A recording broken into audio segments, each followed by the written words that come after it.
Ndianine mkpọrọ ahụ ugbu a ọ na-afụgo ya ihe a bụ ndị si mba Yoruba. Gị bụ nwa Igbo na-ekiri m na-agba gwa m okwu na Ogene TV m nke ụbọchị taa. Ihe m na-asịzi bụ ọzọ bụ iwe m, mana tupu m aga n'ihu ana m asị ya ewutekwalụ na ihe dịka ụbọchị ole ma ole gara aga ugbu a ọ na-afụbeghị m n'ikuku ebe a. Unu mara na mgbe ụfọdụ ọ na-abụ mmiri ju awụ ọnụ etu a ọ gaghị ama ka ọ ga-esi wee gbapụ nwụọ ya. Na so ejere m Igbo ọbụla dịka m na-achịkọlata anọ m Igbo na-achịkọlata ya, ị ga-afụ na ebe m nọ na-achịkọlata ya bụrụ ebe m nọ na-achịkọlata ya bụ ọnọkọ mbụ.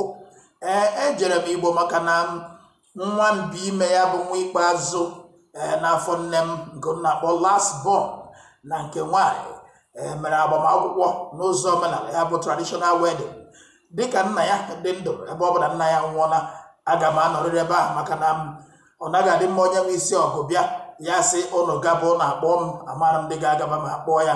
O nwere ebe anya na-ele, ebe ahụ anya na-elekwanụ bụ n'isi ya bụ ya ewutala ụnụ. Mana asịrị m na etere ụgbọ etere azụ, aga m anọ n'Igbo wee chịkọlata nke a maka na ọnwụ ihe a na-agwa nwaanyị si ya gwakwala di ya, anaghị agwa ndị mitin na-akpọ erughị eru, ọkwa ya. Ya bụ Igbo ndị ọma, nwe nna ndị nwe ekene m na-anabata ụnụ na nketa na-atụfu oge. O nwere ihe m ga-elebaga anya maka na mgbe ụfọdụ m na-agwa ụnụ na obodo a akpọga Naijiria na ndị nwe ya ekele ya buo ya n'aka n'aka. Imerime ndị mmadụ eche na ana m ekwu ya ka ọ bụrụ okwu, mana mgbe ụfọdụ ọ bụ onye nwere eduka uche ga-eji uche ya akọ ya niile wee tụlee wee fụ na ihe metara Naijiria Igbo esoghị n'ime ya. Ọkwa ndị Igbo na-ekwu okwu wee sị onye a sị ihe gburu ya n'ụwa mbụ gbuokwa ya n'ụwa nke ugbu a, ọ bụ ajọ ihe. Mana ọ na-afụgo n'ihe na-aga n'etiti ndị Igbo. Ajụọla m na mbụ na-asị Igbo ihe ọ ga-eme ụnụ ugboro ole ụnụ amụrụ akọ, osisi ọ ga-egwu ụnụ n'anya ugboro na-abụ tupu ụnụ amara na osisi ahụ na-egwupi anya.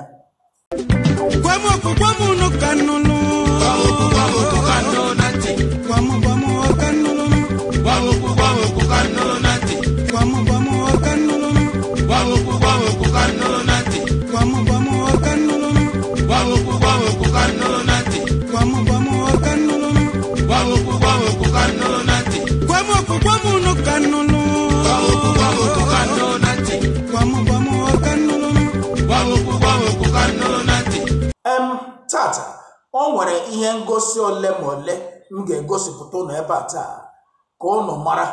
Mgbe ụfọdụ ndị a ụnụ chere na anyị na ha so, ụnụ amaghị na ọ na-abụ ha ebunye anyị nnu, ha hapụdo anyị mmiri. Ọkwa ifugo ya? Ya bụ ndị soro mmụọ gbuo, soro mmadụ kwa. Ndị mara n'ihu gwọ mpete n'azụ. Ndị a na-abụ ha abanye n'ime ọhịa gbuo kpoi, ha apụta n'ụzọ jụba onye gburu. Ọ bụrụ na ịbụ ezigbo nwafọ Igbo mara ntọala ihe metụtara ala Naijiria ma ọ bụ ịnụ ya n'akụkọ, ị ga-anụ ka ihe metụtara mgbe gara aga si wee mee. Ya bụ na mgbe Zik na dim Chukwuemeka Odimegwu Ojukwu mgbe aka jichiri Zik na Calabar prison.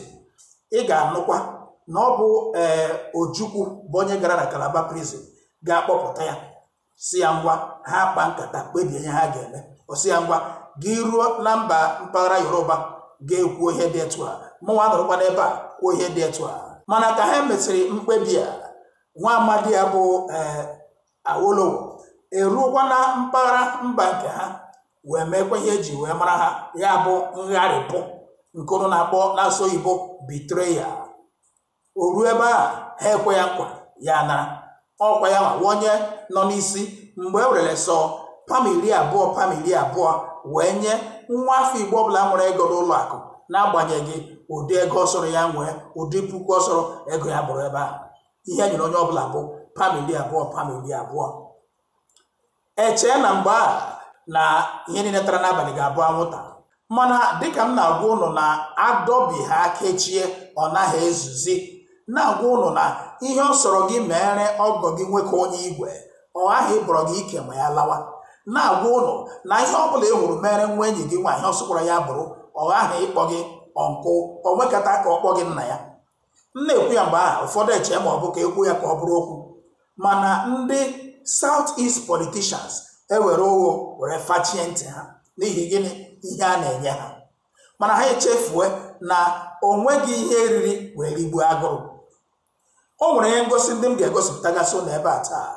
O nwere nke m ga-atapịrị na atapịa maka nwa amadi mere ya bụ ihe sụrụ ya n'asụsụ ala Yoruba, mana Chukwu emeni ya, ya bụrụkwa na ana m anụ asụsụ Yoruba na-ede ya ede na-agụ ya agụ.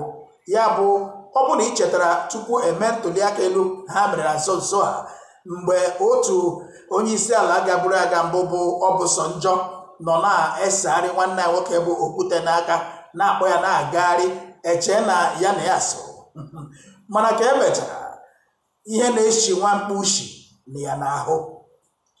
Ihe ọ sọrọ gị mee enwe, saa ya ahụ, yiwe ya uwe niile ọ chọrọ. Ọ sọgoro iwere nke a ma yiwe ya, kpọrọ ya gaa London, gị ruo ebe a enwe ka ọ bụ ihe nọ mmadụ n'ụbara nọ ya n'ụbara. Na nso nso a o nwere otu nwa amadi nwa afọ Yoruba mere ememme ncheta ọmụmụ ya. Ma onye ukwu ma onye nta n'ala Yoruba ha ezukọ ebe a, tinyere Tinubu onye nke bụ onye isi ala ugbu a. O nwere ebe esepụtara ya na onye nke chịburu achị mbụ bụ Obasanjo soro na-akpagharị okwute mgbe a, eche na okwute nwee na Abraham na nna gị fụ ebe ya na ya na-akpa nkata. O nwere ya ha kwuru egosipụtara, mana aga m atapịrị ụnụ.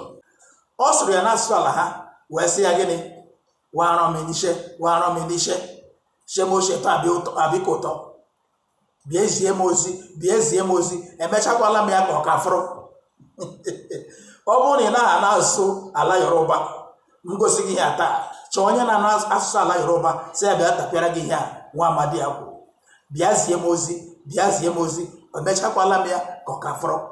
Nke gosiri gị na e nwere ihe akpara ha, ama ha ihe ha na-eme mgbe ahụ. A na-ekwu nke a, ikekwa gị eche ma ọ bụ sọ nke a. Ụlọ afọ mmadụ dịka Adeboye bụ onye isi ụlọ ụka ndị Redeem akwanye ya aja n'ukwu si na ọ ga-eme ka ego ala Naịjirịa bụrụ eweta otu nke a, ya bụ dọla. Tata ego otu igwe bekee adịgorola bụrụ 1,000 naira. A na-ekwu nke a, ya bụkwa WF Kumuyi onye nke Deeper Life akwanyekwala ya aja n'ukwu. Eche ma ebe a ka okwu gwụrụ, nwa amadi bụ Wole Soyinka apụtala bịa kwuo na okwute ma akụ aka na tipa bụ okwute, na ọ ma na ya dara kụọ afọ n'ala, na onye nwe mmeri bụ nwanne ha nwoke. Gị chetakwa tupu adọ ndọrọndọrọ ọchịchị ahụ, o nwere ofu asụsụ eji mara onye isi ala Naịjirịa ugbu a, bụ ihe ọ na-asụ mgbe ahụ. Ọ na-asị ya na-asụ ala ha sị awaloko, ya bụ anyị ka o ruru. Ya bịa sịkwa gị n'inu awata ụkọ ya emile ụkọ, abịarụzie na anyị nwa ahụ o ruru, ọmụnwa ka o ruru. Anyị ka o ruru, abịazie na anyị nwa ahụ o ruru, ọmụnwa o ruru n'aka. Tata ọkwụ na ahụna ihe nyụrụ ka a dabụ ya aga. Aga m egosi unu ya bụ ihe. Gosikwana unu ofu nwatakịrị nwanyị jiri nkeji okwu wee tụnyere nwa amadi bụ Wole Soyinka na ụdị mmadụ ọ bụ. Aga m egosi unu taa. Gosikwana unu nwanne anyị nwoke bụ onye ozi Prophet Nnamdi Kanu, ihe niile okwu etu o si kwuo ya na ihe emege n'ala Naịjirịa bụ na nke anyị maka ndị Igbo na-asị eke na nna ala na nne. Ya bụ o nwere ike apụta na national dị ekwucha ya na-ekwu kọcha ihe a ga-akọ, ha bakpo n'ime ha akpa nkata kpebi ihe ha ga-eme. Mana ndị Igbo politicians bụ ndị na-enweghị eduku uche, bụ ndị na-enweghị anya ime mmụọ iji ghọta ụdị egwuregwu, ya bụ ụdị tomtom a na-akụ na Naịjirịa, ya bụ ụdị futubọọlụ a na-akụ na Naịjirịa. Ekwe ha nkwa, nye ha pozishọn, nye ha kọntraktị, ha ekwere nara. Tata aga m egosigasị ụmụ ihe ndị a. Ọ bụrụ na ikirisia ihe ndị a taa, kirie ma ihe onye ndu kwuru, ga-amarizie ma ihe niile onye ndu kwuru, ihe niile ọ kọwara, etu niile o si kọwaa ya, ma ọ nwere ihe a ga-agbagha dị n'ime ya. Nigeria ekele ya. Nigeria nọzi region by region, mana enweghịzi ihe dịka South East region. Ihe nwere bụ South East Nigeria. Mana ị gaa na be ndị ugwu enwere North East, North Central, North West. Gị bịa n'ala ndị Yoruba enwere South West. Gị bịa n'ala ndị mba mmiri enwere ha South South. Mana ịhụnala Igbo onwekwa ihe dịka South East. Maka ọ bụrụ na o nwere ihe dịka South East, ị ga-ama na tata South East governors, South East politicians, South East ọhaneze, South East ndị eze aghụghọ, ndị political eze governors na-eji aka ha kpọpụta, ekpube ha okpu, nye ha certificate, nye ha staff of office. N'obodo ikekwe enwere ihe dịka onye isi ala, enwere usoro omenala eji ahọpụta onye eze, mana nke a bịazie abịa gọvanọ ga-eji aka ya họrọ onye dị ya mma, si onye a ga-abụ eze ọdịnala n'ime obodo. Ọ na-asị ihe ahụ ndị ga-adịghị adịghị. Ihe anyị nwere n'ala Igbo taa bụ oke n'ọhịa, ngwere n'ụzọ. O nweghị otu onye chọrọ ọdịmma ndị Igbo gbaa gburugburu, mere o ji bụrụ na tata mgbe a fụsịrị na ihe a ha na-achọghị ime, ka Maazị Nnamdi Kanu pụtara na-eti mkpu ya, na-akwa akwa ya, na-asị ka eme ya, a ga-emerịrị ya. Ha eme gịnị? Ha rịrị anyị n'aka ndị iro. Chee na ọkụ anyụọla ma ọ bụrụ okwu agwụla. Simon Ekpa ebido ebe ọ kwụsịrị na-agba mbọ sị a ga-ewepụtarịrị nwa amadi ya. Ha na-achọ ka eme gịnị? Ka ejidekwe ya nwa. Ihe ọkwa ọnwa Septemba ekwuru okwu ikpe nwanne anyị nwoke bụ onye ndu Nnamdi Kanu. Gịnị mere na ekwube ya bụ okwu? Gịnị mere na South East governors, South East politicians, ndị eze ọdịnala n'ala Igbo, mba ọbụrụ ndị eze ọdịnala, ndị eze politiks dị n'ala Igbo, maka amarozi ihe metụtara ọdịnala, ndị eze politiks nọ n'ala Igbo, ndị ọha na eze, ihe abụ aha politikal aha, maka achịkọtala mụ na gị wee kpọọ ya ọha na eze. Ma ịbụghị ọha, ịbụ eze. Nwa afọ Igbo ọbụla kwesịrị ịbụ ọha na eze, mana ejiziri ya mere gịnị? Politikal name ha eji afọju akpa ha. Kedu ebe ha gbadoro okwu? Kedu ebe okwu ha n'ugbu a na ihe metụtara Nnamdi Kanu n'ime ọnwa Septemba anyị nọ ya?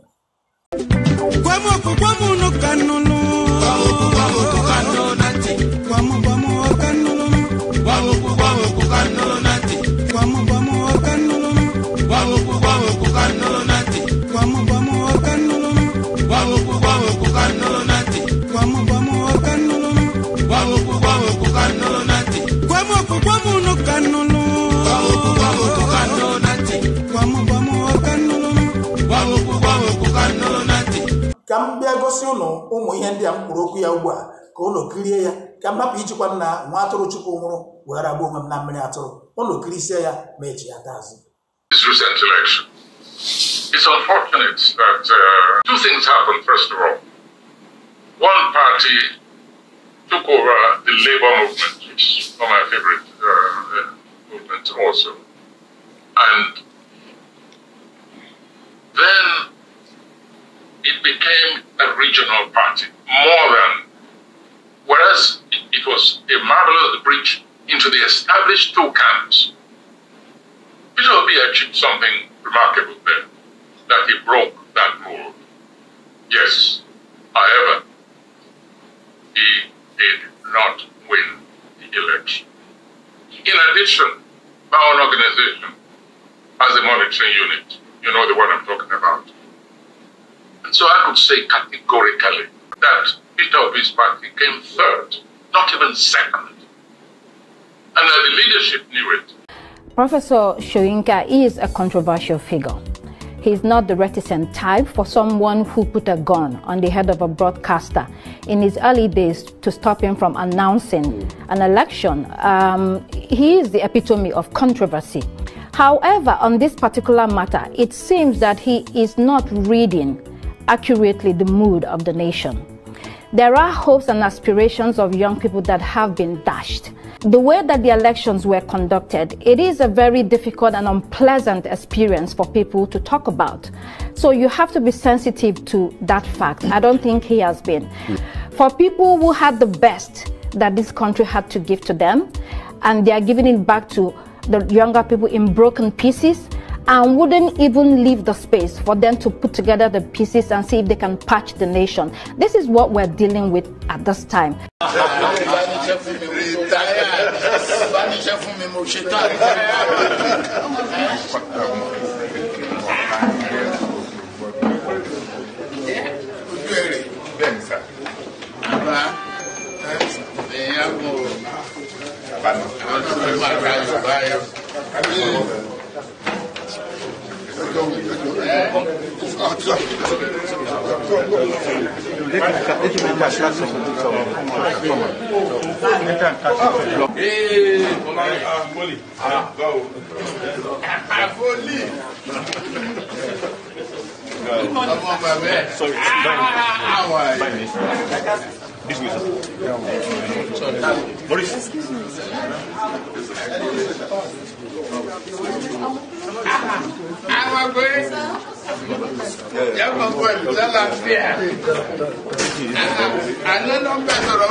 They gave them money and positions so that they will come out on the pages of newspapers to give the world the misleading impression that everything is okay when things are not okay. Go through the statements of Ohaneze and see the contradictions in it. Nigeria is not working. We are marginalized. And then you come back and say Nigeria is one. We must stay in it together. Are you not foolish? But have you asked yourself this question? Why is it that all those asking you to remain in one Nigeria has something to gain from Nigeria, or they have benefited in the past? Nothing more, nothing less. I saw the letter that Atiku Abubakar wrote to President Biden. In it, Atiku Abubakar said to come and help us fight terrorism in order to ensure that there will be no regional destabilization. That is their game plan at the US State Department for very many years, until we stepped in. They keep trotting out these lies. You don't understand African history. Most of these people are not, when I say, they say I'm insulting them. No, I'm not insulting you. In Africa, we are tribal creatures in Africa. We always go back to our village where we were born, where our umbilical cord, how long, where it was buried. That's where we come from. That is why every Christmas, Easter, New Year festival, August meeting, you see us migrating back to where we come from. And I keep saying these things to Africans, they don't understand it. They don't understand it. Everywhere in Africa during Christmas, if you like, be in South Africa, if you like, let it be in Kenya, you let it be in Rwanda, everybody from the capital goes to the village. If you go to Accra, the same thing happens. This past Christmas, if you like, go to Cotonou, Go to Yaoundé in Cameroon. Everybody living in the capital cities of Africa, they go back to their villages. They go back to their tribes where they come from. Do they do that in the Western world? During Christmas, these people migrating from, oh, I come from Florida, I'm going to Florida. No, you don't. Because people come from where they are born. We come from where our ancestors were born. That is the difference between black people in Africa and those from Europe and other parts of the world. We come from, so if you ask somebody, where do you come from? He or she will mention their village. That is what makes us Africans. Very, very unique. If you destroy that, you're finished as a people. In Africa, we are tribal. First and foremost, we belong to our tribe where we come from. All these artificial creations by Europeans, Nigeria, this and that, all that rubbish. That is why you can never ever make any progress for the next 6 billion years. If we are not tribal, why would a whole presidency come out, Fulani presidency come out and say, we are defending Fulani headsmen? A presidency of the whole of Nigeria, so to speak. It is because by instinct, we are tribal beings in Africa. That is why Nigeria is unsustainable. That is why the man from Ishekiri has to vote to say, this is where I want to belong to. That is why referendum is the only way forward. That is why Africa is poor. Africans must recognize that this is who we are. You cannot live in Lagos if you're an Igbo man. During Christmas, you start traveling to Sokoto. It's impossible. You must go to Igbo land. You must. That's where you come from. And if they ask you, oh, but you were born in Lagos, you will say, no, that's where my parents come from. They ask your parents will say, that's where my parents come from. They will keep going back until they get to perhaps the 100th generation. That is who we are. And nobody can change it. That is why referendum is the only way forward. That is why Africa is poor. Africans must recognize that this is who we are. And nobody can change it. That is why all these useless, idiotic countries created in Africa cannot survive. It can never ever survive. And how do we stop it? Only a revolution can stop it. Only a revolution. If you like, keep postponing it. If you like, keep putting it off forever and ever. Only a revolution can solve this very problem, because under a revolution, the powers that be, those that be making your life a misery, will be overthrown. Nobody will say it's a coup anymore. It is called popular uprising. Don't let anybody deceive you. And that is why today some soldiers are listening and they are resigning from the army. How can you be a soldier in the Nigerian army and your village is being occupied by Fulani headsmen? If you don't do these things I'm asking you to do, you will, when the time comes, as I'm telling them now, remember 2015, remember 2014, remember 2013, I told you all these things. I told you what was going to happen, and now they have all happened before your eyes. You've seen it. I'm warning you now. Nigeria is not a motherland or fatherland to anybody. Nigeria is purely a British creation. A British creation. Because if Nigeria was to be a nation or country, there is no way those that call themselves the presidency Asoro can come out to support illegality in Ondo State, because they know they are doing it for that. Why do you think they want to avenge and revenge for Sir Ahmadu Bello? Why? They knew that Ahmadu Bello and his people, so to speak, were fighting for them. They understood that. At the time, the Hausa people thought that the Fulani was fighting for them, but today it's very clear. I asked you a simple question when I began. Are you hearing Hausa Fulani anymore? No, it's only Fulani because they have taken over the entire corn off. Did I not warn them that this evil you're supporting will consume you? They never listened. They never wanted to listen. IPOB is a terrorist group. You're trying to divide Nigeria. But Mietiana is not. Why don't you proscribe them? No, you cannot proscribe a Fulani group. Never. And all of you, we are supporting evil.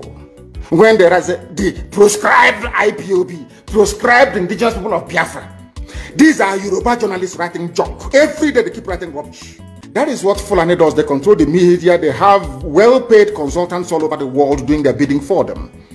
They have that woman at UN trying to lobby the world that everything is okay. You and I know the game plan of the Fulani. And what are you doing about it? Nothing. Every day you read, you lament, you complain. Every day you read, you lament. And that's all you do. That is all you do. You read, you lament, you complain, you do nothing about it. Your lives are being taken away from you. Your forests are being occupied. Your mothers are being raped. Your daughters are being abducted. And the whole national government, presidency, is supporting such people. And you're telling me that Nigeria is viably sustainable. Is that what you're telling me? That somehow this contraption is sustainable, it is viable. It can never be. Because the more you stay in one Nigeria, the more you are inviting the Fulanis to take over your ancestral lands, take over your villages, and to make life a misery for you. That is the end game. That is the outcome. If you doubt me, go and do a bit of research. Ask yourself, who are the Hausa people? Who are the Nupe people? Who are the Bachama people? All of these people were steamrolled by the Fulani march to the Atlantic Ocean. People must come out to say that enough is enough. When you travel to the north, do you live in the forest in the north? The Igbo people in Sabongeri in Kanu, they came to the town, they worked very hard, they built houses, they built mansions, they developed the entire place. Is that not what they do? What are Fulani people doing in our forest? Nobody can answer that question. They say that they're pastoralists. Tell me the country in the world aspiring to be a member of the UN Security Council where you move cattle from place to place. Are you people well at all? You so-called Nigerians, are you normal in the brain? I'm asking you a simple question. Show me a country that aspires to be in the 21st century moving cattle from place to place, telling me they're grazing. Which country is that? Please tell me. All of you don't have any shame. When you have people, an entire presidency coming out to defend a very primitive, archaic agricultural practice, then you know you embrace this mess. You are in one almighty trouble, I'm telling you. People are in a mess. The Holland that you get your pig milk from, do they move cattle from Rotterdam to Amsterdam? I'm asking you a simple question. But they produce the pig milk that you're drinking every blessed day. Why can't Fulani produce pig milk in Sokoto? Why can't they produce carnation milk in Kanu? They have the cattle. Before the white man came, did you see any Fulani in your forest? All these people talking rubbish about movement of cattle and movement of... I'm asking you, before Britain came and handed over Nigeria to Fulani, ask your grandfathers, please, or your grandmothers. Ask them. All this nonsense we are hearing today in this so-called one, I want to tell you the dangers of one Nigeria. All this nonsense you're hearing today about one Nigeria, Fulani in our forest, Fulani in our village. Before the white man came, did you see Fulani moving their cattle all over the place? Did we not have meat to eat? Why, instead of them to waste all that money arming and equipping this Janjaweed army Mihetiala to come and conquer you and I, why don't they open a milk factory somewhere in the north and bring the milk down south? I'm sure Southerners will buy it. After all, pig milk comes all the way from Holland. Pig milk all the way from Holland. Now you understand it. Because of the way you people reason. Why can't you produce? Is it difficult to produce milk? The same milk that comes out naturally from the udder of the cow. 21st century, you are moving cattle, driving cattle, Nama, from over 300 miles. But when an Igbo man tries to sell beer in Kanu, you destroy it. You destroy their businesses, you destroy their hotels, but you can come down to the south and live anywhere you like and grace anywhere you like. And you're telling me that is a country, that is one Nigeria for you? You see, in life, anytime you support evil, evil will come back to haunt you. All of you never knew that IPOB and this Biafra movement was for your liberation. Look at what they're doing in the East. In the East, they come to the East, I will tell you, oh, you want to be the president or vice? Yeah. They say, give us land for Ruga. They give them land. As soldiers of Kanu did that Lord Banta. They have taken it over in forever and ever. Hope most of them have proved to us that you are stood to give us land in Olo. Hope most of them will give them land in Olo. We can go and kill people in Obibo. We can kill for them. How many Fulani governors are prepared to kill bandits? I didn't say normal people. I'm talking about armed, dangerous bandits. How many Fulani governors? Go and read your newspapers, you will see it there. Fulani governors are negotiating with them, giving them arms, giving them vehicles, making sure that their life is no longer a misery. But they come down to the south. They tell you, give us land for Ruga. Go and kill your people to prove to us that you're one Nigerian. The problem you people have in Nigeria is this. Your journalists, you see people, Punch newspaper, Tribune, Vanguard, and Nation, they are your second worst enemies. I'm telling you the truth. They can never ever be objective in their reportage. Never, ever, ever. That's why all of you are suffering. But you don't know it. Look at Hausa. Because there is a saying where we come from. If you want to know what your life is going to become in the future, look at Hausa people. To understand, appreciate, I would say, the life that you are about to bequeath to your children and grandchildren, look at Hausa people. Is there any Hausa governor today? Is there any Hausa emir? Is there land though? Katsina is Hausa land. Kanu is Hausa land. Sokoto is Hausa land. The Hausa people own it, indigenous to those areas. I'm asking you this question. Is there any Hausa man who is an emir in the north? The answer is no. Something is going to happen to you. If you don't rise up now to break demand for what rightfully belongs to you, your freedom, the freedom to decide, the freedom to write a constitution if you prefer, the freedom to live with whoever you want to live with. That is what we're asking for. But most people misunderstood what we are saying. Fulani will resist by all means necessary, including armed resistance, any attempt to forcefully eject them from the forest. When we were pursuing them from Ebonyi, why didn't they say something about ESN or Nnamdi Kanu? Why? Have you asked yourself that question? Because they know we are prepared to die to defend our land. They understand that very well. That is the only language the Fulani understand. They will continue to expand. They will continue to identify idiots in your midst, traitors, saboteurs in your midst. They will promise them heaven and earth. They will give them anything they ask for in order to ensure that they get into you, they subjugate you. Look at what's happening in the East. Only Fulani stooges can now emerge in the East. It took them very many years, nearly 50 years, to accomplish this very simple task. Anybody you're bringing out must come to the north to swear allegiance to the caliphate. All of them. Ban on.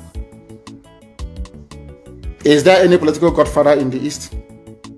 There is none. They all go to the north to go and swear allegiance to the Janjaweed. That is why our life is in a mess. The more you keep on supporting evil, the more your land will be taken from you. The more your daughters will be raped and abducted, the more your sons will be slaughtered in cold blood. And under one Nigeria, there is nothing you can do about it.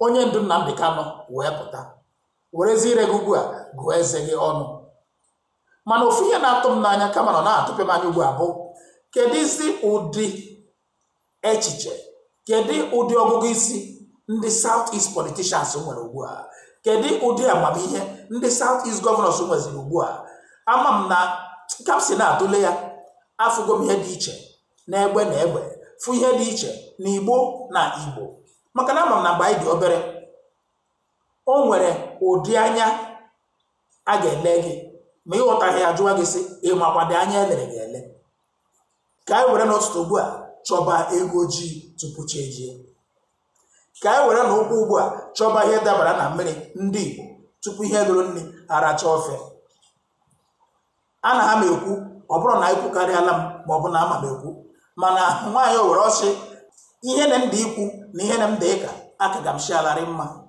aka akwa m ihe a shi ka ala Igbo re mma ọ bụrụ ka ọ dịrị m nwa mma ọ dị mma ọ bụrụ na gị bụ nwafọ Igbo tata bụ izizi na-ekiri ọnụkọ na Ogene TV m ya bụ gwa m okwu nke m wepụtara ebe a taa mana subscribe na channel a biko gbaa mbọ subscribe ọ na channel a maka na ọdịnihu ụka nke iru ụka nke a ga na-ewepụta akara gị subscribe ga-atụsa ozi a ka imerime ndị ọzọ wee kwado ike wee fụ ya wee na-ekiri ya na-anụkwana ihe a na-ekwu gị bụ nwafọ Igbo ma ejiri aha mara gị dịka nwafọ Igbo ma ejiri ejiji mara gị dịka nwafọ Igbo ka ọ bụ nke ị na-eri eri ka eji mara gị ma ọ bụ na a gwara gị nne gị na nna gị gwara gị ma ọ gị n'obodo oyibo gwa gị na ịbụ nwafọ Igbo nke e gosiri na ụbara Igbo nọ gị n'ahụ rie atụ dụọ onwe gị ọdụ were ire gụọ eze gị ọnụ ayọ m na-ayọ aga m gana ayọkwa ya maka na a sị na alaba alarụ aga na ala South East governors Southeast politicians, Ohaneze Ndigbo, Southeast political rulers, traditional rulers, asigide mgbo, na ọ ga-ekwu unu mme, kwuo n'okwu, gaa n'ije ka ewepụta Nnamdi Kanu.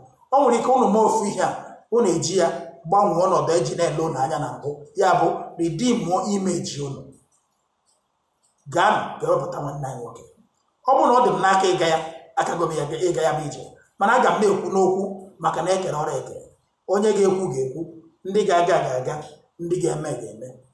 Gaa n'ije ka ewepụta nwanne anyị nwoke na onweghị ihe o mere. Onye chi ya na-egbu gị, onweghị onye ga-egbu ya. Mana ọ ga-abụ ihe mwute nakwa ihe ihere nyere ụnụ na ụnụ niile nọcha gbasi nkịtị, emesie echi Chineke eme ihe o ji bụrụ chi, okike abịa ma eme ihe o ji bụrụ okike abịa ma Nnamdi ka na-esi ebe ahụ apụta, na-abụrụsị na ụnụ nwere ihe ụnụ tinyere ma ọ bụ o nwere mbọ ụnụ gbara wee wepụta ya ebe ahụ. Ihere onwe ụnụ ga na-emegbuzi ụnụ. Kanu